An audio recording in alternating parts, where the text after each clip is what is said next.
Hello student, welcome to our channel. प्यारे विद्यार्थियों के पास परीक्षा के दिनों में बहुत कम समय होता है, इसीलिए वह ऐसे सोर्स की तलाश में होता है कि कहीं से उसे ऐसे ऑब्जेक्टिव मिल जाए, ऐसे कंसेप्ट मिल जाए जिनको वो पढ़ ले और उसके सारे ऑब्जेक्टिव बन जाए। तो प्यारे विद्यार्थियों, मैंने आपके लिए वन लाइनर ये जो कॉन्सेप्ट तैयार किए हैं, हर एक लाइन में प्रश्न और उत्तर दोनों हैं, जो आपकी परीक्षा में बहुत अधिक मदद करने वाला है। आपके मुझे लगता है लगभग 28 में से 20-22 नंबर के ऑब्जेक्टिव इसमें से ऐसे कैसे बन जाएंगे। 4-5 नंबर के जो ऑब्जेक्टिव हैं वो थोड़े से ट्रिकी होते हैं, तो वो इनसे बनने की संभावना तो है, पर उसके लिए आपको थोड़ा सा एक्स्ट्रा दिमाग लगाना पड़ेगा। बाकी 20 नंबर के तो सीधे सीधे इनमें से बन जाएंगे। तो प्यारे विद्यार्थियों, आइए शुरुआत करते हैं। सबसे पहले यूनिट फर्स्ट, जिसके अंतर्गत अध्याय 1 और 2 आते हैं। इस वीडियो में हम 3 यूनिट तक के ऑब्जेक्टिव पढ़ने वाले हैं और बाकी के ऑब्जेक्टिव हम अगले 2 वीडियो में पढ़ने वाले हैं। प्यारे विद्यार्थियों, अध्याय 1 से संबंधित सबसे पहली बात, आवेश पदार्थ का मूल गुणधर्म है जो विद्युत एवं चुंबकीय प्रभाव को दर्शाते हैं। ठीक, तो आपसे कभी कोई पूछे कि भाई आवेश क्या है, तो आवेश पदार्थ का मूल गुणधर्म है। आवेश का SI मात्रक कूलाम होता है। याद रखिएगा, आवेश दो प्रकार के होते हैं, धन आवेश और ऋण आवेश। किसी वस्तु पे धन आवेश तब आता है जब उसमें इलेक्ट्रॉनों की कमी होती है, किसी वस्तु पर ऋण आवेश तब आता है जब उसमें इलेक्ट्रॉनों की अधिकता होती है। SI मात्रक कूलाम है, ये हमें याद है, पर कूलाम इज इक्वल टू, ठीक है, Q is equal to IT होता है, यानी एम्पियर सेकेंड भी आप लोगों को याद रख लेना है साथ के साथ। आवेश के 3 मूल गुण हैं, आवेश का क्वांटीकरण, आवेश की योज्यता और आवेश का संरक्षण। जो प्रकृति में आवेश होता है किसी विलगित निकाय में संरक्षित रहता है।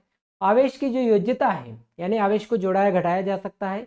आवेश का क्वांटीकरण, प्रकृति में आवेश एक निश्चित न्यूनतम आवेश का पूर्णांक गुणज होता है। तो प्यारे विद्यार्थियों, प्रकृति में जो न्यूनतम आवेश है वो होता है 1.6 गुणा 10⁻⁻19। क्यू बराबर प्लस माइनस 1.6 गुणित 10⁻⁻19 कूलाम, जिसे आप इलेक्ट्रॉनिक आवेश E कहते हैं। इसे आप मूल आवेश कह सकते हैं। आपसे मूल आवेश का मान पूछे तो भी आपको लिखना है प्लस 1.6 गुणित 10⁻⁻19। आपसे इलेक्ट्रॉनिक आवेश पूछे तो भी आपको लिखना है प्लस 1.6 गुणित 10⁻⁻19। ठीक है प्यारे विद्यार्थियों, आपका इलेक्ट्रॉनिक आवेश होता है तो E, ये आपको पक्का याद होना चाहिए। किसी चालक का आवेश सदैव E का पूर्णांक गुणज होता है। तो प्रकृति में आवेश एक निश्चित न्यूनतम आवेश E का पूर्णांक गुणज होता है, इस पर अपनी चर्चा हो चुकी है। ठीक, E यानी कि 1.6 गुणित 10⁻⁻19। अगला, प्रत्येक विलगित निकाय में आवेश संरक्षित रहता है। आवेश संरक्षण का नियम, इस पर भी हमारी बातचीत हो चुकी है। दो सजातीय आवेशों के बीच प्रतिकर्षण और विजातीय आवेशों के बीच आकर्षण होता है। समान प्रकार के आवेश जब भी आएंगे, दोनों माइनस आए या दोनों प्लस आए तो उसमें प्रतिकर्षण होगा, एक प्लस और एक माइनस आए तो उसमें आकर्षण होता है। प्यारे विद्यार्थियों, किसी विद्युत आवेश के चारों ओर का वह क्षेत्र जहां तक उसका प्रभाव अनुभव किया जा सकता है उसे हम क्या कहते हैं? विद्युत क्षेत्र कहते हैं। ठीक, प्यारे विद्यार्थियों, विद्युत क्षेत्र की तीव्रता एक सदिश राशि है और इसका मात्रक न्यूटन प्रति कूलम है। आप विद्युत क्षेत्र की तीव्रता की बात कर रहे हैं तो E बराबर F/Q0, यानी F बराबर Q0 E, ये याद रखिएगा, ये बल का सूत्र है जो इससे जुड़ा हुआ है। तो इससे आप तीव्रता का जो मात्रक निकालेंगे तो वो हो जाएगा बल का न्यूटन और आवेश का कूलम न्यूटन प्रति कूलम।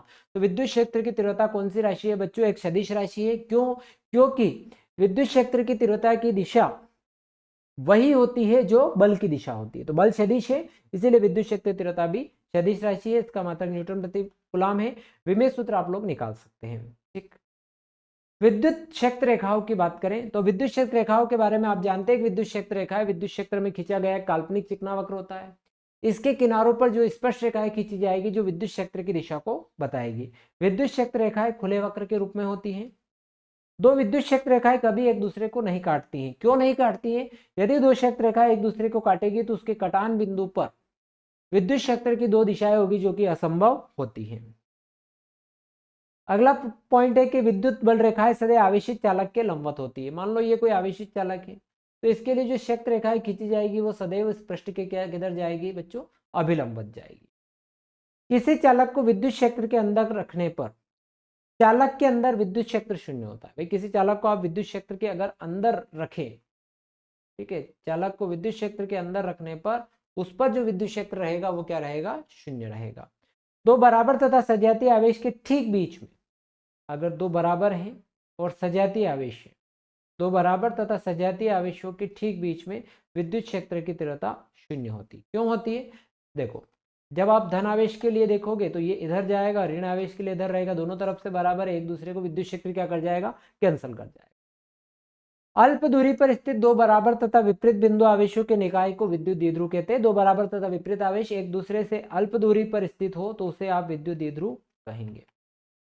विद्युत द्विध्रुव के बारे में, द्विध्रुव एक सदिश राशि है। क्यों? क्योंकि इसकी दिशा जो होती है ऋण ध्रुव से धन ध्रुव की ओर होती है। तो आपसे पूछा जाए कि भाई द्विध्रुव की दिशा किधर होती है, तो आप लिख के आइएगा कि ऋण ध्रुव से धन ध्रुव की ओर होती है। द्विध्रुव आघूर्ण एक इसका एसआई मात्रक कूलाम मीटर है। प्यारे विद्यार्थियों, द्विध्रुव आघूर्ण, द्विध्रुव के एक आवेश और दोनों आवेशों के बीच की दूरी के गुणनफल को द्विध्रुव आघूर्ण कहते हैं। आवेश का मात्रक कूलाम होता है और दूरी का मात्रक मीटर होता है, तो इसका मात्रक हो गया कूलाम मीटर।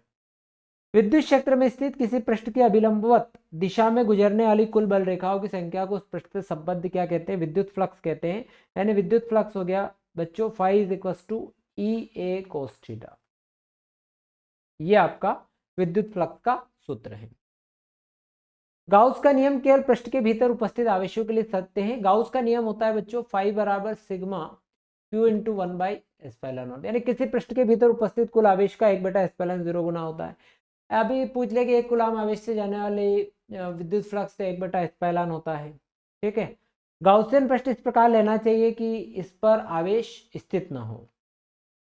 एक कूलाम आवेश से गुजरने वाली बल रेखाओं की संख्या, तो ये जो है आपका phi = जो 1/ε है, इसमें क्या करा कि 4 पाई से गुणा कर दो, 4 पाई से मल्टीप्लाई कर दो, इसका मान हो गया 9 × 10⁹। 4 पाई 4 गुणित पाई का मान 3.14, इसका गुणा करके हल करते हैं तो 1.3 × 10⁻11। संख्या में पूछे तो इस तरह से लिखना है, और डायरेक्टली पूछ ले तो phi = 1/ε0, इस तरह से आप कर सकते हैं। ठीक है बच्चों, ये इस अध्याय के सारे आईएमपी प्रश्न जो थे। अब अध्याय 2 की बात करेंगे, ये 2 है ना। अब अध्याय 2 के जो आईएमपी कंसेप्ट हैं उस पर बात करने वाले हैं।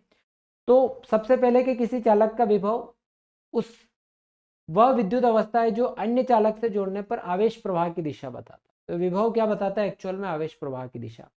किसी आवेशित वस्तु पर पृथ्वी का विभव, तो याद रखना ये बहुत बार पूछा गया कि पृथ्वी का विभव माना जाता है शून्य। क्यों माना जाता है? तो मैंने आपको पहले भी बताया कई बार कि मान लो समुद्र है, समुद्र में से आप एक बाल्टी भर के पानी निकाल लो या उसमें एक डाल दो, तो उसके पानी पे कोई फर्क पड़ा है? उसी प्रकार से पृथ्वी बहुत बड़ा चालक है, तो उससे कुछ आवेश की मात्रा निकाल दी जाए या कुछ आवेश की मात्रा डाल दी जाए तो उसके विभव पर कोई प्रभाव नहीं पड़ता है। इसलिए पृथ्वी के विभव को क्या माना जाता है? शून्य माना जाता है। अब 1 वोल्ट = 1/300 स्थित वोल्ट होता है। देखो, विभव का मात्रक वोल्ट होता है और विभव का सीजीएस मात्रक होता है आपका स्थित वोल्ट। अब विभव V = W/Q यानी जूल बटे कूलाम होता है। तो जूल को आप लिखते हैं 10⁻7 और 1 कूलाम में होता है 3 × 10⁹। इसको हल करा तो कितना आया? 1/300, है ना। अर्ग स्टेट कूलाम, अर्ग प्रति स्टेट कूलाम, और उसको आप स्थित वोल्ट लिख सकते हैं। विभवांतर एक अदिश राशि है, क्योंकि विभवांतर क्या है कि एक कूलाम आवेश को अनंत से विद्युत क्षेत्र में लाने में किया गया कार्य। तो कार्य कौन सी राशि है? अदिश राशि है। किसी चालक का आकार बढ़ने पर विभव घट जाता है। भाई आप किसी चालक का आकार बढ़ा दें, जैसे तो इसको ये जो सूत्र आप लोगों ने पढ़ा हुआ है इसके अनुसार आप याद रख ले, एक बिंदु आवेश के लिए विद्युत विभव का व्यंजक का जो सूत्र होता है वो इस तरह से होता है। तो V व्युत्क्रमानुपाती R, अर्थात आप जैसे जैसे दूरी बढ़ाते जाएंगे विभव का मान क्या होते जाएगा? घटते जाएगा। ठीक। किसी आवेशित चालक के समीप अन्य आवेशित चालक लेकर आए, मान लो एक धनावेशित चालक है, इसके पास में आप एक अनावेशित चालक लेकर आएंगे, तो इसके जो निकटवर्ती तल पर जो ऋणावेश आया है इसके पास वाले धन के, तो ये इस आवेश को क्या करेगा? कम कर देगा। इस आवेश को कम कर देगा तो यानी कि आवेश कम हो गया तो विभव भी क्या हो जाएगा? कम हो जाएगा। किसी चालक का विभव और उसके आवेश की क्या होता है? अनुक्रमानुपाती होता है। समविभव पृष्ठ सदैव विद्युत क्षेत्र के लंबवत होता है। समविभव पृष्ठ क्या होता है? ऐसा पृष्ठ जिसके प्रत्येक बिंदु पर विभव का मान एक समान होता है उसे हम कहते हैं समविभव पृष्ठ। दो समविभव पृष्ठ कभी भी एक दूसरे को नहीं काटते हैं, यह भी हमें पता होना चाहिए। किसी चालक की धारिता संख्यात्मक रूप में चालक को दिए गए आवेश के बराबर होती है जो चालक के विभव में एकांक वृद्धि कर दे। ये वाली ठीक है, ये उसकी धारिता की परिभाषा है। चालक का आकार बढ़ने पर धारिता बढ़ जाती है, आकार बढ़ने पर विभव घटेगा, विभव घटेगा तो धारिता बढ़ जाएगी। ठीक है, आवेशित चालक के समीप अन्य आवेशित चालक की उपस्थिति से विभव घटेगा, धारिता बढ़ जाएगी। पृथ्वी की धारिता लगभग 711 माइक्रोफेरेड होता है। देखो, एक गोलाकार चालक के लिए धारिता के लिए जो सूत्र था C बराबर 4πε0r था। इस सूत्र की सहायता से पृथ्वी की त्रिज्या आपको पता है 6400 किलोमीटर, इसमें मान रख के हल करा तो 711 माइक्रोफेरेड आया, जो कि बहुत कम होती है। संधारित्र में विद्युत ऊर्जा संचित करने का साधन है। संधारित्र क्या होता है? तो ऐसा एक डिवाइस है जो विद्युत ऊर्जा को क्या करता है, स्टोर करता है। यानी कि किसी चालक के आकार आकृति में परिवर्तन किए बिना उसकी धारिता बढ़ाई जा सकती है, उसे आप संधारित्र कहते हैं। अब वे पदार्थ जो अपने में से विद्युत धारा प्रवाहित नहीं होने देते लेकिन विद्युत प्रभाव दर्शाते हैं। देखो, ये श सब जगह बदल जाता है। वो पीपीटी जब बनती है तो उसमें हम ये वाला जो श लेते हैं, पर बदल के वो श हो जाता है। ठीक है, तो उसे पराविद्युत पदार्थ कहते हैं। तो जब वे पदार्थ जो अपने विद्युत धारा प्रवाहित नहीं होने देते लेकिन विद्युत प्रभाव दर्शाते हैं तो उसे पराविद्युत पदार्थ कहते हैं। यदि समांतर प्लेट संधारित्र की प्लेटों के बीच वायु के स्थान पर आप पराविद्युत पट्टिका रख दें तो धारिता अनंत हो जाएगी। देखो, ये होता है फॉर्मूला इसका A∈0। ठीक है, तो ये हो गई। देखो, अब यहाँ K की जगह आप क्या रखेंगे, अनंत रखेंगे। तो अनंत रखेंगे तो धारिता क्या हो जाएगी, अनंत हो जाएगी। तो वायु के स्थान पर आप पराविद्युत पदार्थ रख दे तो उसकी धारिता क्या हो जाएगी, अनंत हो जाएगी। ये था आपका अध्याय 1 और अध्याय 2 के महत्वपूर्ण कंसेप्ट। तो ये अभी आप कर लेते हैं तो आपके ऑब्जेक्टिव बनने की बहुत ज्यादा संभावना बढ़ जाती है। अध्याय 3 की बात करेंगे, विद्युत धारा की यूनिट सेकेंड की। इसमें सबसे पहले धारा अदिश राशि है। इसमें प्रवाह की दिशा इलेक्ट्रॉन के प्रवाह की दिशा के विपरीत होती है। ठीक है, जो धारा प्रवाह की दिशा है ना, धारा प्रवाह की दिशा, आप देखें कि विद्युत धारा अदिश राशि है। क्यों है? क्योंकि यह सदिश बीजगणित के नियमों का पालन नहीं करती है। विद्युत धारा सदिश बीजगणित के नियमों का पालन नहीं करती है, इसलिए अदिश राशि है। और धारा की दिशा हम सब जानते हैं धन से ऋण की ओर होती है, जबकि इलेक्ट्रॉन की दिशा धारा प्रवाह के ठीक विपरीत यानी कि ऋण से धन की ओर होती है। धात्विक चालकों में धारा प्रवाह मुक्त इलेक्ट्रॉन के प्रवाह के कारण होता है। हमें यह पता होना चाहिए कि धारा प्रवाह के लिए कौन रिस्पॉन्सिबल है। तो धारा प्रवाह के लिए मुक्त इलेक्ट्रॉन रिस्पॉन्सिबल है, जबकि विद्युत अपघट्य में धारा प्रवाह धनायनों और ऋणायनों के प्रभाव के कारण होता है। ठीक है, ये दो बातें अपने को याद में होना चाहिए। धारा का एसआई मात्रक एम्पियर होता है। धारा घनत्व एक सदिश राशि है जिसकी दिशा धनात्मक आवेश के प्रवाह की दिशा में होती है। यानी कि धारा घनत्व जैसे J बराबर इसका सूत्र I/A होता है। तो धारा घनत्व एक सदिश राशि है। क्यों? जिसकी दिशा धारा प्रवाह की दिशा में मानी गई। धारा जबकि अदिश राशि है, जबकि धारा घनत्व क्या होगा, सदिश होगा। ठीक, इसका मात्रक भी कई बार पूछा जाता है, तो एम्पियर पर मीटर स्क्वायर हो जाएगा इसका मात्रक धारा घनत्व का। चालक में मुक्त इलेक्ट्रॉन के अनुगमन चाल उसकी आकृति व आकार पर निर्भर नहीं करती है। जो ड्रिफ्ट वेलोसिटी है, अफवाह वेग है, वो आकार आकृति पर निर्भर नहीं करता है, यानी कि इसके सिरों पर विभवांतर के अनुक्रमानुपाती होता है। चालक का ताप बढ़ने पर मुक्त इलेक्ट्रॉनों की अनुगमन चाल बढ़ती है, वो तेजी से भागने लग जाता है, शांतिकाल घट जाता है और अनुगमन चाल बढ़ जाती है। अनुगमन चाल अधिक होने पर शांतिकाल, देखो मैंने बताया शांतिकाल कम होगा। मान के चलो कहीं आग लग रही है कमरे में, तो आप रुकोगे क्या? आप तो भागोगे, आराम थोड़ी करोगे, तो शांतिकाल घटेगा और चाल बढ़ जाएगी। इसी चालक द्वारा धारा प्रवाह के मार्ग में डाली जाने वाली रुकावट को हम प्रतिरोध कहते हैं। इसे आप आर से दर्शाते हैं, इसका मात्रक ओम है।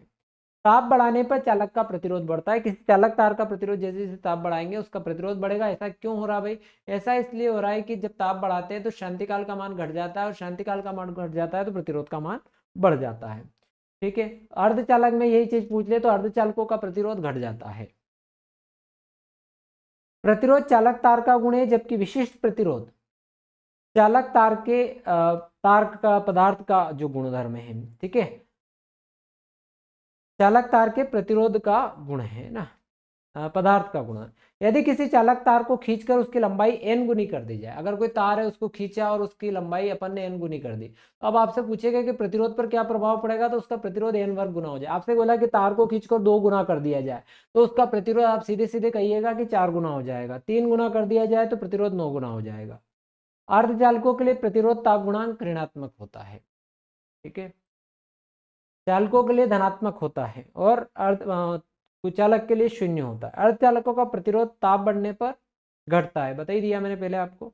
ओम का नियम केवल धात्विक चालकों के लिए ही सत्य होता है, यानी धात्विक चालकों पर ही ये लागू होता है, क्योंकि अगर आपने धात्विक चालकों के अलावा बात करी, ठीक है, तो ओम का नियम वहाँ V समानुपाती I को फॉलो नहीं करता। क्यों नहीं करता है? क्योंकि वहां पर ताप परिवर्तित होता है, भौतिक अवस्था बदल जाती है। देखो, ओम का नियम तभी लागू होता है जब भौतिक अवस्था नहीं बदले, अर्थात उसके लंबाई में परिवर्तन नहीं हो, उसके ताप में परिवर्तन नहीं हो, लंबाई चौड़ाई ऊंचाई में किसी में परिवर्तन, यानी कि उसकी विमाओं में परिवर्तन नहीं होना चाहिए। अगला जो है कि विद्युत अपघट्य, रासायनिक वाल्व, क्रिस्टल डायोड या ट्रांजिस्टर, ये अनोमी प्रतिरोध के उदाहरण है। ठीक, अनोमी प्रतिरोध कौन कौन से हो सकते हैं? तो ओमी प्रतिरोध जैसे धात्विक चालक है, वैसे अनोमी प्रतिरोध कौन होंगे? आपका जो है विद्युत अपघट्य, तापिक वाल्व, क्रिस्टल डायोड, ट्रांजिस्टर, डायोड और ट्रांजिस्टर, ठीक है, इसके उदाहरण है। विद्युत ऊर्जा का एसआई मात्रक जूल होता है और व्यवहारिक मात्रक किलोवाट घंटा होता है। आपको याद होना चाहिए कि जो 1 किलोवाट आवर है, तो 1 किलोवाट आवर उसको आप यूनिट बोलते हैं, उसका मान होता है 3.6 × 10⁶ जूल, याद रखिएगा। विद्युत सामर्थ्य का एसआई मात्रक वॉट है और इसका अन्य मात्रक किलोवाट, मेगावाट और गीगावाट है। घरों में बल्ब, अन्य विद्युत संयंत्र विद्युत मेष के साथ परस्पर हमारे घरों में जो विद्युत लाइटिंग का जो सिस्टम है वो समांतर क्रम में जोड़े जाते हैं तथा सभी संयंत्र समान वोल्टेज पर कार्य करते हैं। जब सेल से धारा नहीं ली जाती है तो सेल के खुले परिपथ में होता है, तो खुले परिपथ में इलेक्ट्रोड के बीच विभवांतर को सेल का विद्युत वाहक बल कहते हैं। सेल के अंदर विद्युत अपघट्य द्वारा धारा के मार्ग में जो रुकावट डाली जाएगी उसे सेल का आंतरिक प्रतिरोध कहेंगे। ठीक, पर ध्यान रखना, आंतरिक प्रतिरोध ताप बढ़ाने पर घटता है, जबकि चालक का प्रतिरोध ताप बढ़ाने पर बढ़ता है। ठीक है, सेल का श्रेणी संयोजन तभी लाभप्रद होगा जब सेलों का कुल आंतरिक प्रतिरोध बाह्य प्रतिरोध की तुलना में बहुत अधिक हो। ठीक है, सेलों का समांतर संयोजन तभी लाभप्रद होगा जब सेल कुल आंतरिक प्रतिरोध परिपथ के आंतरिक प्रतिरोध की तुलना में नगण्य हो। किरचॉफ का प्रथम नियम आवेश संरक्षण पर आधारित है, मैंने आपको पढ़ाया था सिग्मा आई बराबर 0, ये इसको आप लिख सकते हैं sigma D Q by D T बराबर 0, यानी सिग्मा डी क्यू बराबर 0 यानी क्यू बराबर 0 यानी क्यू बराबर नियतांक, तो ये आवेश संरक्षण पर आधारित है। दूसरा द्वितीय नियम ऊर्जा संरक्षण पर, क्योंकि डेल वी बराबर 0 यानी कि डेल डब्ल्यू बाई क्यू बराबर 0, यानी कि डेल डब्ल्यू क्या हो गया बच्चों आपका 0 हो गया, डेल डब्ल्यू 0 हो गया यानी डब्ल्यू 0 हो गया, डब्ल्यू यानी कि कार्य क्या हो गया, संरक्षित कार्य यानी कि ऊर्जा। तो किरचॉफ का द्वितीय नियम ऊर्जा संरक्षण के नियम के अनुकूल है। व्हीटस्टोन सेतु की सुग्राहिता तब सर्वाधिक होती है जब इसके चारों भुजाओं के प्रतिरोध लगभग समान हो। अगर चारों भुजाओं के जो प्रतिरोध अगर समान है तो वो सर्वाधिक सुग्राही होता है वो व्हीटस्टोन सेतु।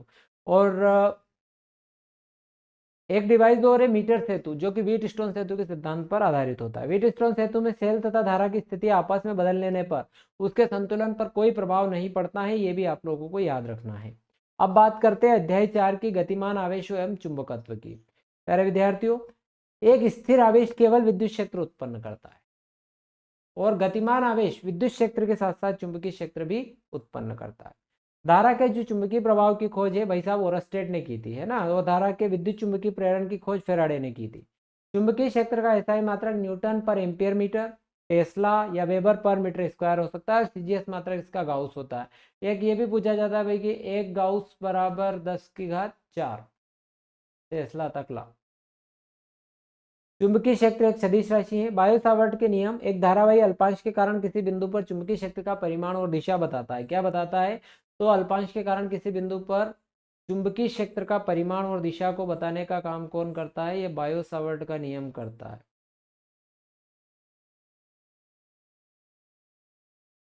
ठीक है, अगला है बायो सावर्ट का नियम, अदिश रूप में लाप्लास का नियम भी कहते हैं। भाई बायो सावर्ट के नियम को अदिश रूप में क्या कहा जाता है? तो उसको लाप्लास के नियम के नाम से भी जाना जाता है। एम्पेयर का परिपति नियम सदैव गाउस के नियम के अनुसार होता है।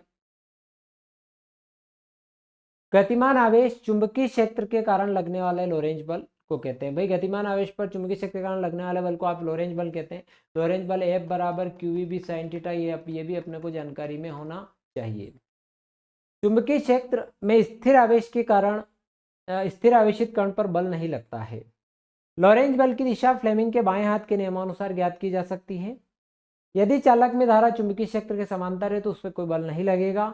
यदि किसी धारावाही चालक में समान दिशा में परस्पर आकर्षण, देखो धारा अगर समान दिशा में बह रही है तो आकर्षण, जबकि आवेशों में क्या होता है प्रतिकर्षण। धारा विपरीत दिशा में बह रही है तो उनमें क्या होगा प्रतिकर्षण होगा। समान दिशाओं में आकर्षण और विपरीत दिशाओं में प्रतिकर्षण होगा धाराओं में। धारामापी किसी कुंडली में क्या पता लगाता है, तो आप धारामापी गैल्वेनोमीटर से आप उसकी उपस्थिति या दिशा का पता लगा सकते हैं। धारामापी में विद्युत परिपथ को आप श्रेणी क्रम में जोड़ेंगे हमेशा धारामापी। लोरेंज बल की दिशा फ्लेमिंग के बाएं हाथ के नियम से ज्ञात की जा सकती है। धारामापी को अमीटर में बदलने के लिए इसके साथ समांतर क्रम में अल्प प्रतिरोध का तार जोड़ते हैं, जबकि वोल्टमीटर में बदलने के लिए इसके साथ श्रेणी क्रम में उच्च प्रतिरोध का तार जोड़ते हैं। धारामापी के साथ शंट लगाने से सुग्राहिता घट जाती है। अमीटर को विद्युत परिपथ में बहने वाली धारा को मापता है। अमीटर हमेशा विद्युत परिपथ में बहने वाली धारा को मापता है और परिपथ के साथ श्रेणी क्रम में जोड़ा जाता है। ठीक, उसके बाद बात करें एक आदर्श अमीटर, तो एक आदर्श अमीटर का प्रतिरोध क्या होता है, शून्य होता है। अमीटर की परास जितनी अधिक होती है अमीटर प्रभावी प्रतिरोध उतना ही कम होता है। एक आदर्श वोल्टमीटर का प्रतिरोध अनंत होता है। वोल्टमीटर की परास जितनी अधिक होती है वोल्टमीटर का प्रभावी प्रतिरोध उतना ही अधिक होता है। देखो ये सब बहुत महत्वपूर्ण पॉइंट्स में आप लोगों के लिए निकाले हैं, तो आप लोग इनको करिएगा। अध्याय 5 और चुंबकत्व एवं द्रव्य से महत्वपूर्ण पॉइंट्स। चुंबक द्वारा चुंबकीय पदार्थों को आकर्षित करने के गुण को आप चुंबकत्व कहते हैं। तो चुंबक को स्वतंत्रतापूर्वक लटकाने पर उत्तर दक्षिण दिशा में ठहरेगा। चुंबक के एक जैसे ध्रुवों में प्रतिकर्षण और विजातीय ध्रुवों में आकर्षण होता है, जैसा आवेशों में होता है वैसा ही यहाँ पर भी होता है। चुंबक की प्रभावकारी लंबाई उसकी ज्यामितीय लंबाई की 5/6 होती है। चुंबक का प्रत्येक छोटा भाग एक पूर्ण चुंबक होता है, मतलब आप इसको कितनी बार तोड़ दो अकेला ध्रुव संभव नहीं है। तो एक अकेले चुंबकीय ध्रुव का कोई अस्तित्व नहीं होता है, एक अकेला चुंबकीय ध्रुव संभव नहीं है। ठीक है, चुंबकीय क्षेत्र रेखाएं बंद वक्र होती है, मतलब क्लोज होती है, क्योंकि चुंबकीय क्षेत्र रेखाएं देखो एन से एस की तरफ ऐसे जाती है और अंदर एस से एन की ओर आती है, तो बंद वक्र बनाती है। दो क्षेत्र रेखाएं कभी भी नहीं काटेगी, क्यों काटेगी, तो उनके कटान बिंदु पर क्या होती है, दो क्षेत्र रेखाएं खींची जा सके, दो स्पर्श रेखाएं खींची जा सकेगी जो दो चुंबकीय क्षेत्र की दिशाएं बताएगी, जो कि असंभव है। प्रतिचुंबकीय पदार्थों के स्थायी चुंबक नहीं बनते। प्रतिचुंबकीय पदार्थों की अपेक्षित चुंबकीयशीलता का मान 1 से कम होता है। प्रतिचुंबकीय पदार्थों की चुंबकीय प्रवृत्ति ऋणात्मक होती है। प्रतिचुंबकीय पदार्थों के लिए चुंबकीय प्रवृत्ति ताप पर निर्भर नहीं करती है, ध्यान रखिएगा। अनुचुंबकीय पदार्थों की चुंबकीय प्रवृत्ति धनात्मक होती है लेकिन कम होती है, धनात्मक और कम। अनुचुंबकीय पदार्थों की चुंबकीय प्रवृत्ति उसके परम ताप के अनुक्रमानुपाती होती है। ठीक है, चुंबकीय प्रवृत्ति उसके परम ताप के अनुक्रमानुपाती होती है। अनुचुंबकीय पदार्थों के भी स्थायी चुंबक नहीं बनाए जा सकते हैं। ठीक है, लोह चुंबकीय पदार्थों की चुंबकीय प्रवृत्ति धनात्मक होती है और बहुत अधिक होती है। देखो लोह चुंबकीय और अनुचुंबकीय में बहुत ज्यादा समानताएं होती है। उसके बाद लोह चुंबकीय पदार्थों की चुंबकीय प्रवृत्ति ताप बढ़ाने से घट जाती है।